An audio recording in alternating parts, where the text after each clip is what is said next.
Okay, so we have marked the hammers, we've set how we want the action to shift. We've needled a little bit in that shift position for good voicing. Mm-hmm. And now that we've done violence to the hammer by needling it there, at this point, I want to make sure that the hammer hits all strings of the notes simultaneously. This is really huge in a really nice, beautiful tone, consistent up the scale and down.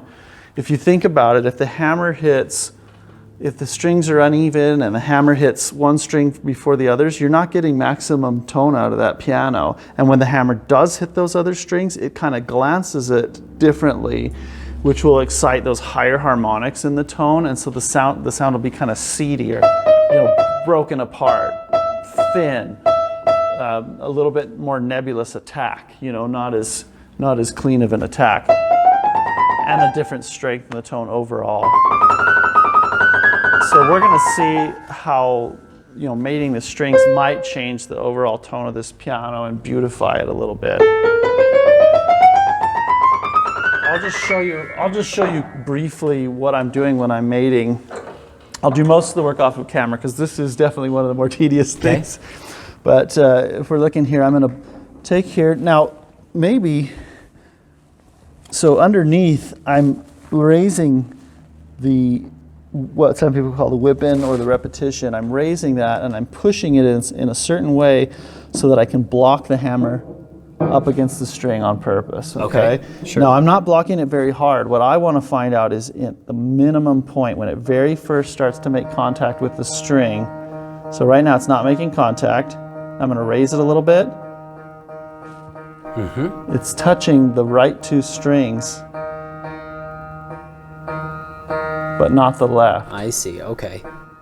The effect of that is that, this is one of those things that seems subtle when you're setting it, but after you've done it to a whole piano, you think this is worth it. Yeah. So I'm gonna go ahead and, now there's different ways to do this. I could file a little bit of the hammer in those locations. Okay. On the right side so that it hits a little bit later. Sure. Or I can pull up on the string. This being a new piano, I want to work on the strings. Okay. I'm fairly confident that the hammer line is really straight. So okay. I'm going to match the string. Now this will knock the piano way out of tune. Okay. So it gets better before it gets worse here. So I've just got a hook. I'm just going to pull a little bit on that string, see what change we get. Now both the left and the right are singing because they're not being contacted in the middle. Is still, I see. Because I haven't raised that yet. Now I raised the right a little bit higher than the left, so I might have to raise that too. And so far as string raising, I'd love to see kind of what that looks like here. It's just I'm just holding that hook right here, right? And I'm just pulling up. I'm kind of massaging it up. Okay.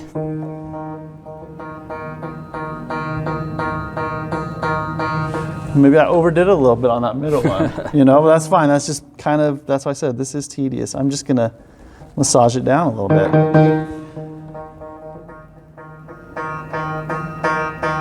Now these right two, I get a similar sound. And then the left is just a little choke. So all I have to do is just raise the left a little bit. I see. Now I don't mind raising the strings because it makes a more defined termination there. Okay. And it'll improve things. So, I'm helping the tone in a lot of ways. How temporary is that? Because I imagine banging on those strings super hard with a hammer, could that knock them back down? Or once it's consistent, it's gonna just hit them all the same force and be pretty stable? It's a little bit fleeting, but the second thing that you mentioned, which is if the piano's played a lot, the hammer's getting cut. So it's going to do some mating on its own just with play. Sure. So maybe one of the things people talk about when they say this piano's broken in, it's really nice, it's just real solid tone, that might be part of what's happening. It's kind of mating itself. But I want this piano to sound good now. Yeah. I don't want to wait till the hammers need to be reshaped and have grooves, the size of the Panama Canal. I want it to be ready to go now. Sure. So I'm getting closer, right? Right.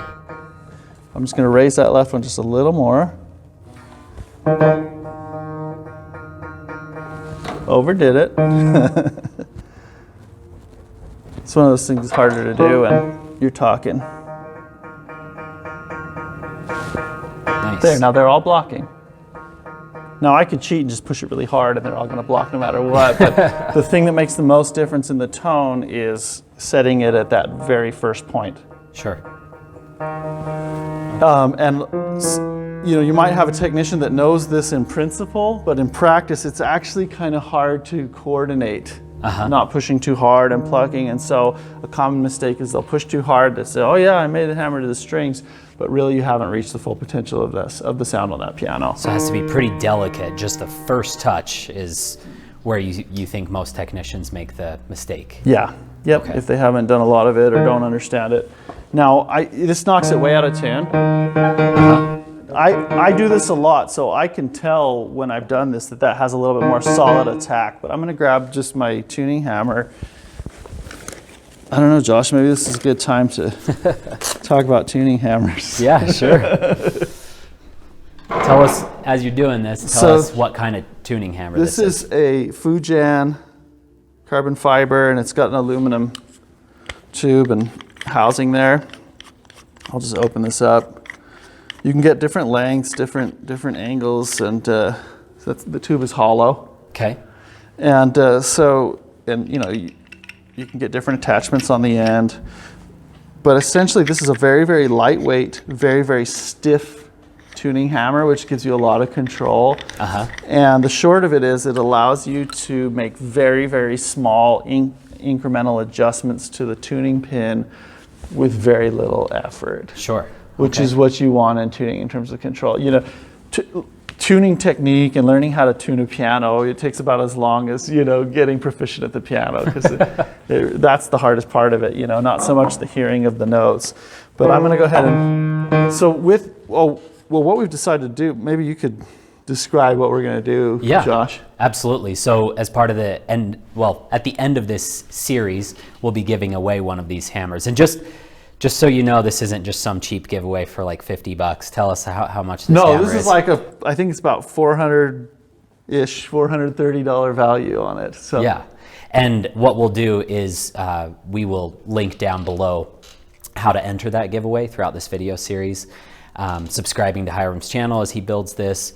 And then at the end, this is just such a wonderful thing to have as a pianist, even if you're not planning on tuning your piano. I noticed that when I knock something out of tune on my piano right during the middle of a tutorial, Hyrum and one other technician have showed me, or two other technicians have showed me techniques to just bring that unison back in. So if you have one note that's bothering you on your piano and you don't want to call your technician out to fix that, having a hammer that can actually do this. And another technician told me, he said, I cannot tune with a cheap hammer. Like, I have to have the nice hammer. Even as good as I am at doing this, I have to have that nice hammer. He's like, I couldn't do the same type of work. So it's a pretty big giveaway, and definitely targeting someone who wants to make small adjustments on their piano and just start to get into this. Do you have anything to add to that? Well, I would say, or if you don't want to, it would be a great gift for that tuner that you really love, because this is a lifetime tool. It's very comfortable. The idea is for someone using it day in, day out. Sure. You're not going to injure yourself. Much like a fine instrument will help you.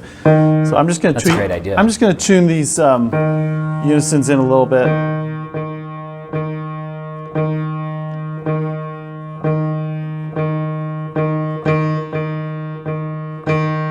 Now, typically, I'm not going to retune every time I pull on the strings. I'm going to do the whole thing and then tune the whole piano. Sure, makes sense. But I wanted to see if you can tell any difference. We'll pick a note that doesn't have proper mating and one that does, and see if there's any noticeable difference. And this one might be hard to point out, but I know the end result of this piano you'll be pleased with, and this is a major factor in that. Okay.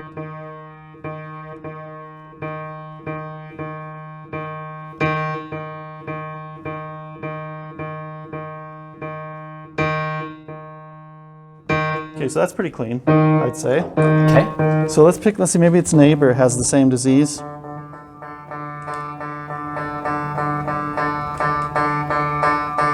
It is not mated so well. Okay. Now, if you say, I don't notice any difference what you're talking about, but pay attention to the quality of the attack and the solidity of the sound and tone.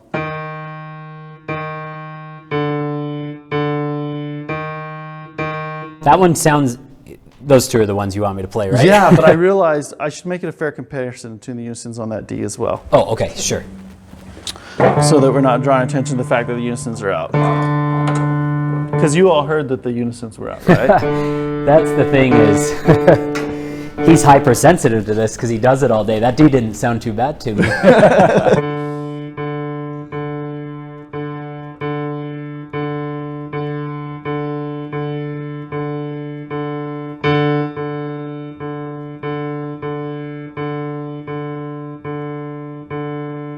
It's always harder to tune when someone's watching. You know?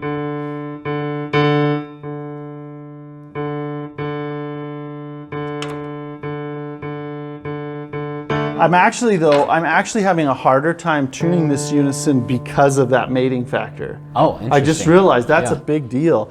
When I made a piano really well, the tuning, the unisons just falls in place and they clean up really nicely. Uh-huh. So it affects when those strings are struck at different times and different level of force. That's one of the things that affects it. It's kind of like you get a cat meow that just kind of stays there. It doesn't go away. I see. So Okay. take a listen. So.